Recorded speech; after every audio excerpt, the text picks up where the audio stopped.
तुम हो उस राम के पुत्र, तुम भी उसी की भांति तुच्छ दिखते हो। निर्बल बनवासी से तुम्हारे पिता राम ने मेरे पिता की हत्या की। संसार समझता है वो महान है, वो बहुत बड़ा योद्धा है, किंतु सत्य तो ये है कि उस राम में इतना सामर्थ्य नहीं, वो इतना महान नहीं कि बल से मेरे पिता श्री कुंभकर्ण और पितामह रावण को मार सके। छल किया था उसने, छल। आज मैं उस राम को राक्षस कुल की शक्ति से अवगत कराऊंगा, किंतु उससे पूर्व तुम्हारे हाथ खोल तुम्हें लड़ने का अवसर दूंगा। क्या करूं, मैं उस राम जैसा छलिया जो नहीं हूं।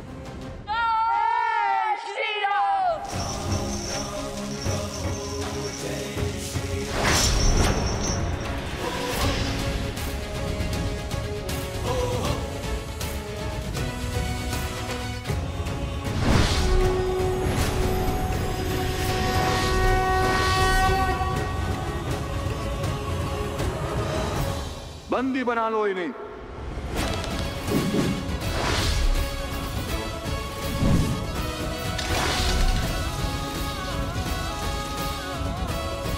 जिनका नाम इतना अनादर से ले रहे हो, अब हम तुम्हें उनका परिचय देते हैं, उनके नाम लेने का ढंग सिखाते हैं। रघुकुल शिरोमणि, कौशल नरेश, अयोध्यापति, दशरथ नंदन श्री राम। अहंकार के इसी मद में, शक्ति के इसी मद में तुम्हारे पितामह भी मृत्यु को प्राप्त हुए थे। सुना है वो रावण भी हमारे पिताश्री के नाम के आगे श्री लगाने से कतराता था, क्योंकि श्री से राम संपूर्ण होते हैं, क्योंकि श्री में सीता है और सीता से राम, सिया राम की शक्ति है उसमें। अंत में वो रावण भी श्री राम कह के ही तो मरा था। श्री राम वो ध्वनि नहीं जिससे मन घबराए, ये वो जय घोष है जिससे हर पुरुष, हर स्त्री, हर नर, हर मन को एक करता है। और धर्म की ओर से श्री राम और माता सीता का आयन ही तो श्रीमद् रामायण है, और हम सिया राम के पुत्र हैं। चाहे तो एक ही बाण में तुम्हारी जीवन लीला समाप्त कर सकते हैं, किंतु नहीं, हमारे पिताश्री ने भी तुम्हारे पितामह को, तुम्हारे पिता को एक अंतिम अवसर अवश्य दिया था सुधरने का। तुमने इस धरा को अधर्म के अधीन किया, इसलिए हम श्री राम पुत्र लव कुश तुम्हें सुधरने का एक अंतिम अवसर देते हैं। इस धरा पर धर्म स्थापित करने का एक अंतिम अवसर देते हैं हम तुम्हें। हम तुम्हारे द्वार पर तुम्हारी प्रतीक्षा करेंगे। शुभ अवसर है, चूकना मत। सोचो कि तुम्हें अपने पिता या पितामह की भांति युद्ध कर कुल को सर्वनाश के मार्ग पर ले आना है, या अपने चाचा श्री विभीषण की भांति धर्म के पथ पर चलना है।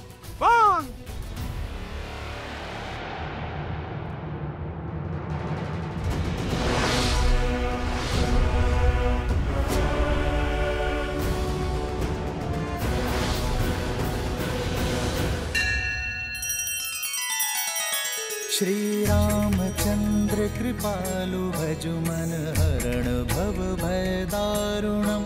नव कंज लोचन कंज मुख कर कंज पद कंजारुणम।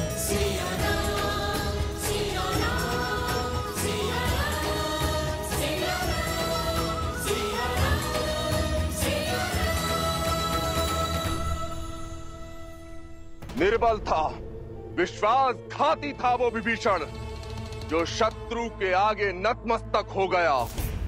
उसके मार्ग पर चला तो जीवन भर अपने पिता के बलिदान की पीड़ा नाग बनकर ढसती रहेगी मुझे। पिताश्री ने कहा था, विभीषण चाचा श्री ने राम का साथ देकर भूल की, पाप किया, रात्रधम से विमुख हो गया वो।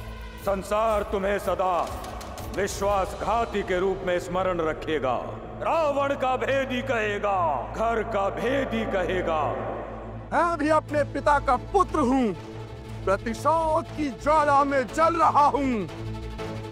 प्रतीक्षा करने की आवश्यकता नहीं है तुम्हें। हाँ, यदि तैयारी के लिए समय चाहिए तो बता दो। अगले पहर के पश्चात मैं अकेला युद्ध भूमि में खड़ा मिलूंगा तुम्हें। यदि तुम दोनों ने मुझे हरा दिया तो मेरी यह असुर सेना जीवन भर विभीषण के साथ मिलकर तुम्हारे राम के मार्ग पर चलेगी। किंतु यदि मैंने तुम दोनों को हरा दिया तो संपूर्ण अयोध्या में असुरों का राज होगा। और लगाओगे धन के लिए अपने पिता का सिंहासन दांव पर। यदि है सामर्थ्य, अपने बल, अपने रथ, अपने कुल पर विश्वास, तो उतरो युद्ध भूमि में, लाओ मुझसे। देखो, मैंने भी अपना राज्य दांव पर लगाया है, फिर तुम्हें किसने रोका है?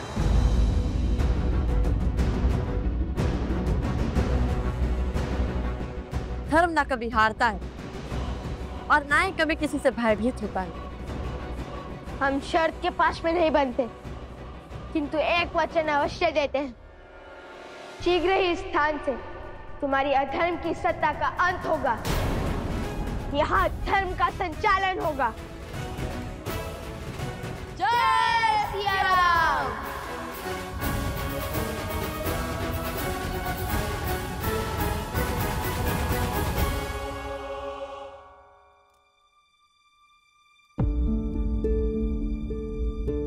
क्या हुआ प्रभु? कहीं इस सेवक की बातों से आप आहत तो नहीं हो गए? ऐसी कोई बात नहीं है हनुमान। दिन चाहे जैसे हो, उसे ढलना होता है। उदय होना, संसार को प्रकाश देना और फिर अस्त हो जाना, यही सूर्य की नियति है। नियति ने जो कुछ भी रचा है उसका पात्र बन जाना ही जीवन है। हाँ, अपनी नियति तक पहुंचने का मार्ग कदाचित भिन्न हो सकता है, किंतु उसे बदला नहीं जा सकता हनुमान, फिर चाहे वो हमारे लिए कितना ही दुखदाई क्यों ना हो। प्रभु, आपसे बड़ा ज्ञानी कौन है? मैं तो ठहरा मोटी बुद्धि का वानर। मैं बस अपनी समझ के अनुसार यही कह सकता हूं कि यदि किसी भी पुत्र से पूछा जाए कि उसके माता पिता की छाया उसके सर से उठा ली जाएगी और वो बस वहां पर खड़ा देखता रह जाएगा, उसे तो बुरा लगेगा ही ना। प्रभु, इन आंखों से मैंने अपनी माता को धरती में समाते देखा। यदि ये हनुमान अपने पे आता तो भूमि देवी को भी बांध लेता। प्रभु, वो मेरी माता की आज्ञा की अवहेलना होती और मेरी माता की माता का अपमान। बस मैं विवश खड़ा देखता ही रहा। मैं उस पीड़ा के सागर से उभर भी नहीं पाया कि उस काल के पैर इस अयोध्या में फिर पड़े और अपने लक्ष्मण भैया को अपने सामने इस संसार से जाते देखता रहा। प्रभु,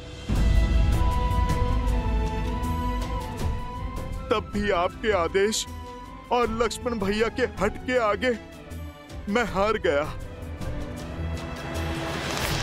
प्रभु, पर अब इस हनुमान की धैर्य की सीमा चूक गई है और अब मैं ये स्वीकार नहीं करूंगा कि मेरे रहते मेरे प्रभु श्री राम या रघुकुल के किसी भी सदस्य पर कोई भी समस्या आए। प्रभु, मैं स्वयं काल के समक्ष खड़ा हो जाऊंगा, चाहे इसके लिए ये नियति मुझे कोई भी दंड दे।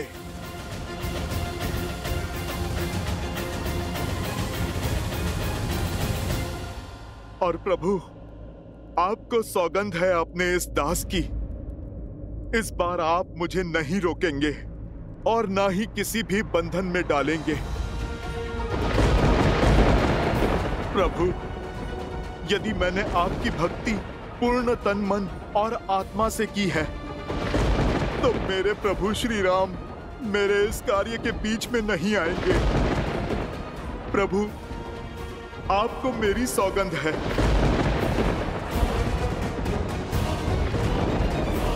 ब्रह्मदेव, ये क्या कर दिया हनुमान ने? एक और श्री राम हनुमान की सौगंध से बंधे हैं और दूसरी ओर हनुमान काल चक्र के मध्य में बाधा बनकर खड़े हैं।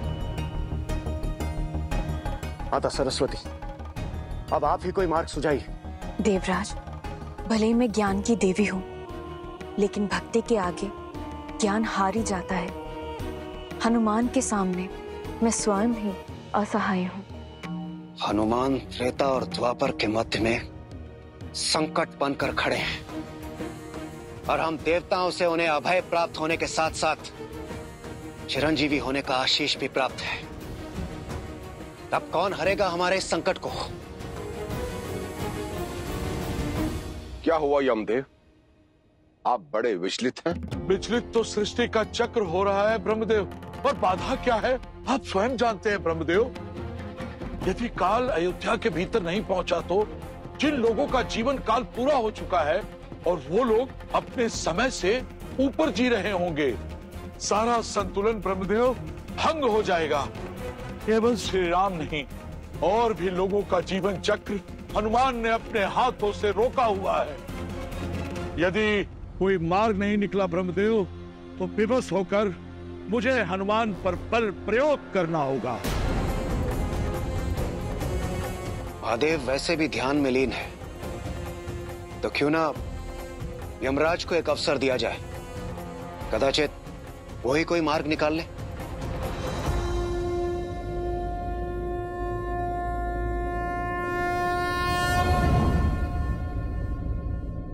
हनुमान अपने हठ पर अड़े हुए हैं, तो हमें भी अपने कर्म पर टिके रहना चाहिए। अनुमति है यमदेव? तो आज अयोध्या में काल प्रवेश करके रहेगा। मैं अपने सर्वश्रेष्ठ यमदूत को अयोध्या भेजूंगा।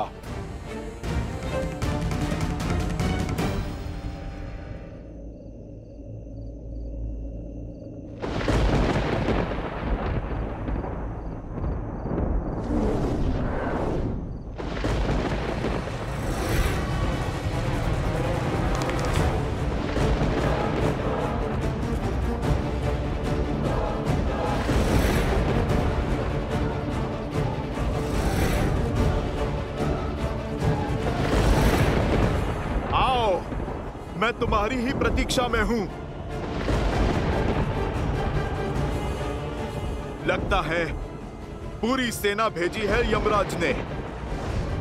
तुम नहीं जानते, इस हनुमान के पास ऐसा अस्त्र है जो इस पूरे संसार पे भारी है।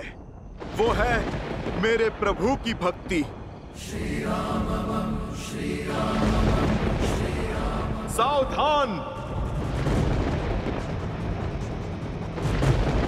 आभास था मुझे कि अयोध्या में कुछ ठीक नहीं घट रहा है, इसलिए मैं सज्ज हूं स्वागत के लिए।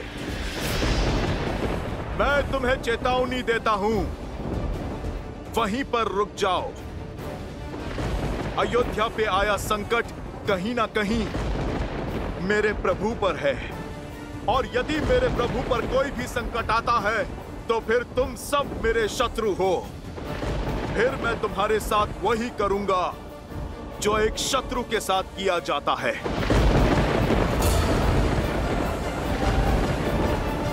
जय श्री राम।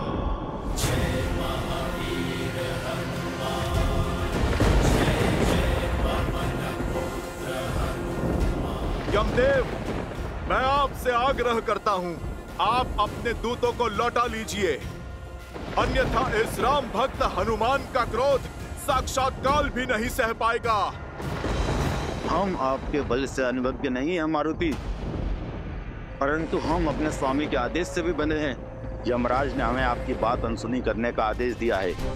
आपसे आग्रह है कि आप इस सृष्टि के चक्र और नियति की नीति में विघ्न मत डालिए। यदि आप अपने हट पर अड़े रहते हैं तो हम भी अपने आदेश का पालन करने को सज्ज हैं। तो फिर ठीक है, धर्म युद्ध का अनुभव है मुझे। तुम अपना धर्म निभाओ और मैं अपना। जय श्री राम। जय अंजनी कुमार बलवंता शंकर सुवन वीर हनुमंता वदन कराल काल भुजधालक राम सहाय सदा प्रतिपालक भूत प्रेत पिशाच निशाचर अग्नि पाताल काल मारी मर्दिन मारो कोई समत राम की राखुनाथ। अयोध्या पर संकट लाओगे, मेरे प्रभु श्री राम को विचलित करोगे इस हनुमान के रहते। देखिए जगत पिता, देखिए क्या हो रहा है। क्षमा करें किंतु ये सब कुछ आप ही के कारण हो रहा है। आप किसी को भी कोई भी वरदान दे देते हैं। देखिए, एक वानर को शक्तिशाली बनाने का परिणाम यमदूत को अपना काल दिखा रहा है और चला है नियति के चक्र के मध्य एक बाधा बनकर। आपको ज्ञात होगा, आप ही ने दिया था ना वरदान अजय, अमर और चिरंजीवी होने का। अब वो आप ही के वरदान का दुरुपयोग कर रहा है और हम यहाँ विवश खड़े हैं, कुछ नहीं कर पा रहे। परंतु उनके पल के आगे झुककर हम अपना उत्तरदायित्व भी नहीं भूल सकते न इंद्रदेव। सृष्टि का नियम ना टूटे, इसलिए मुझे स्वयं हनुमान के समक्ष जाना होगा।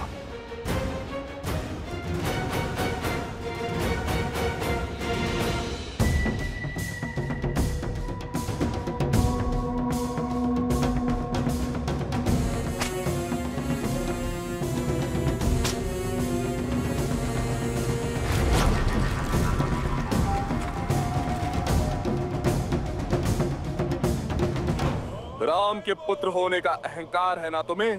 जानते हो मैं किसका पुत्र हूँ? महान कुंभकर्ण का। मुझे हरा सकने वाला अभी जन्मा नहीं। सत्य कहा तुमने, तुम्हें हराने वाला अभी तक जन्मा नहीं। हम भी तुम्हें हराने नहीं आए हैं, बल्कि तुम्हारा अंत कर विधिवत अंतिम संस्कार करेंगे तुम्हारा। अपने पिता के परंपरा को पूर्णतः पालन करेंगे हम। उन्होंने भी असुरों को मारा नहीं था, उनको मुक्त किया था। इतना अभिमान तो आओ सामना करो, चाहे जो भी अस्त्र चुन लो, धनुष, खड़ग या गदा। चाहे तो अपने पिता की भांति छल का अस्त्र भी चुन लो। हम श्री राम के अंश हैं और हम वैसे ही लड़ेंगे जैसे श्री राम लड़ते हैं, धर्म का कवच लेकर। और धर्म कहता है कि तुमने हमारे धर्मात्मा पिता को कपटी कहकर महाअपराध किया है, अपनी मृत्यु को निमंत्रण दिया है।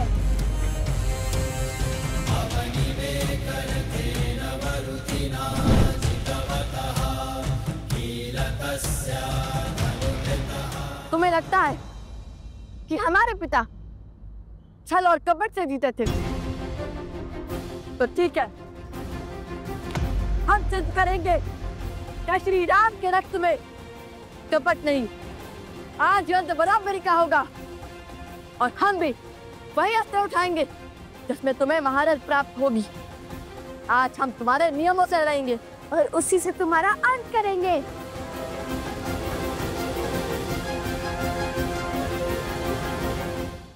जो अधिक बोलता है वो मृत्यु पाता है।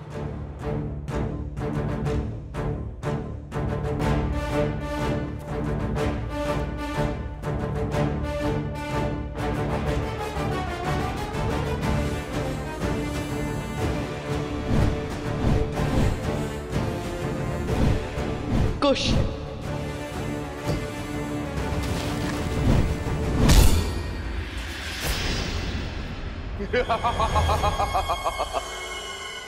बस इतना सा बल है राम के रक्त में। अब देखो और कुंभकर्ण के रक्त का बल। कुश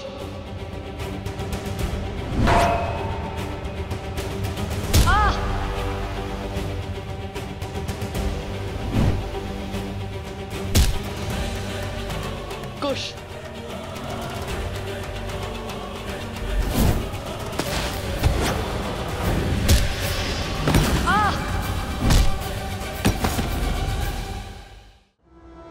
कुश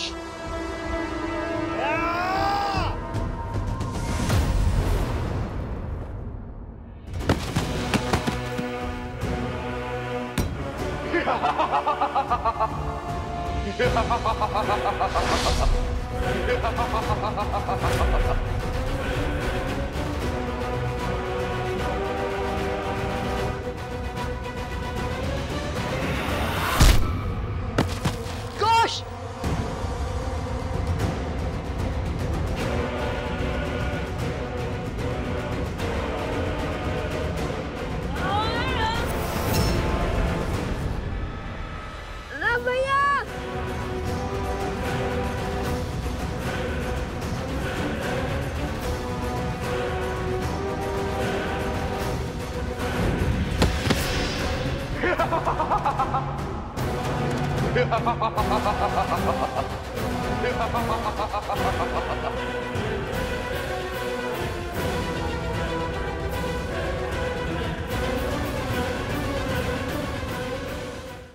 तुमने कोई मार्ग नहीं छोड़ा हनुमान। तुम क्या सोचते हो कि काल के मार्ग में आओगे तो काल मार्ग बदल देगा? ये तुम्हारी भूल है, भूल। तो फिर आइए यमराज, अयोध्या की ओर कुदृष्टि डालने की आपकी ये भूल मैं सुधार ही देता हूँ।